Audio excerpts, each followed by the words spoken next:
Hello everyone, I'm here with Teach Me Teddy today to talk to you about 3D shapes that you've been studying in your book so far.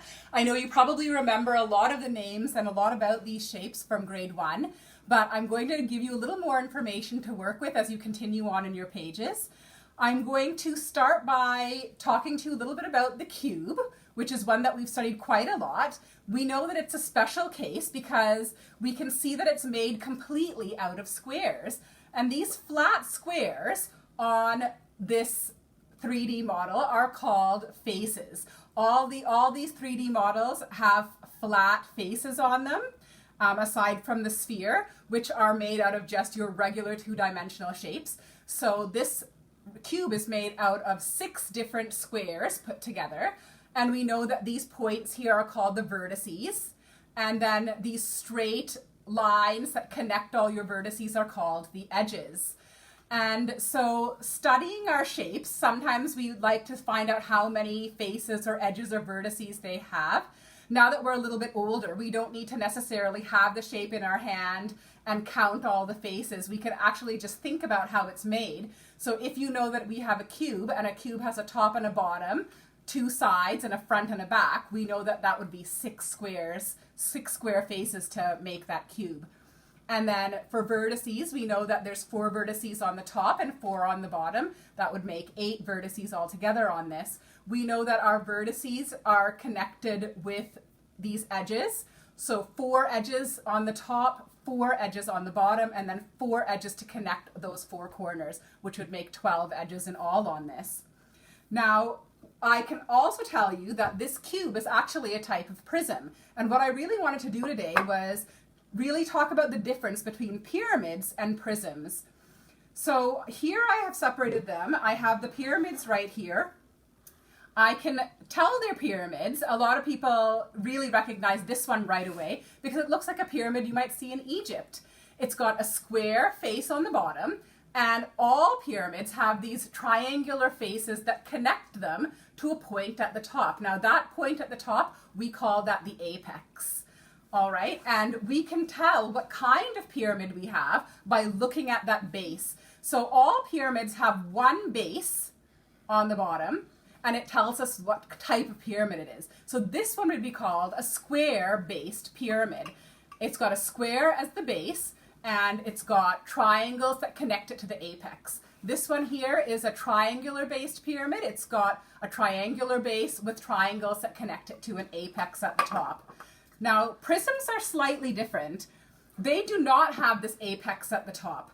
This one here is called a triangular prism, and even though there's a kind of point at the top, it's still not coming up to the same kind of apex that the pyramids are coming to.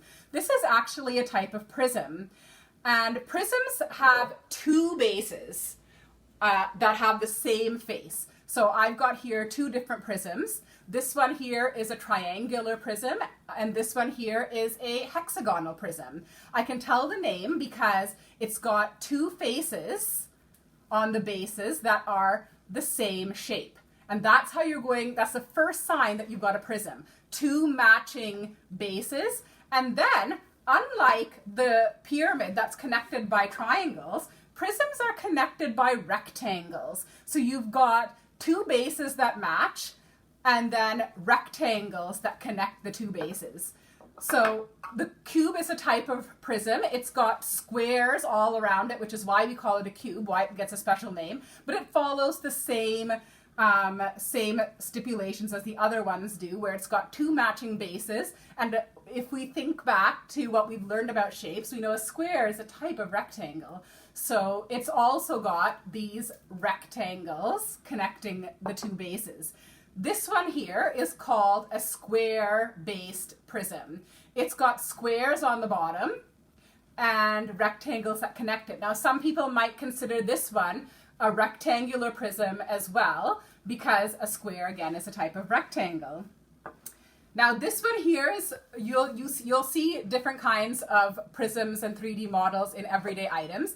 This one's a good example of a rectangular prism because it's got the 2 rectangle bases and then all the rectangles that connect them.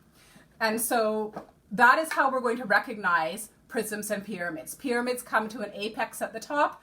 prisms have two similar bases with rectangles connecting them. Now these ones here are my 3D shapes that have curved edges.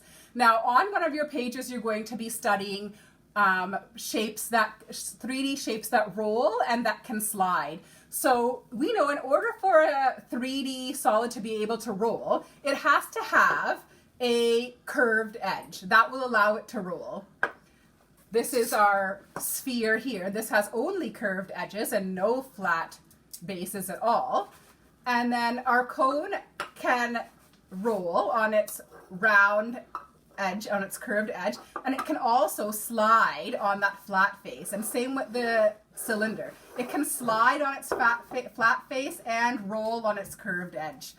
In the cases of these prisms and pyramids, they can only slide. They cannot roll. They do not have those curved edges. So when you're looking for solids that can slide or roll, you're looking for curved edges for it to be able to roll and flat edges to slide.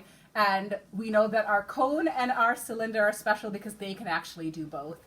So I hope you have fun learning about your 3D shapes, and I'll talk to you again soon.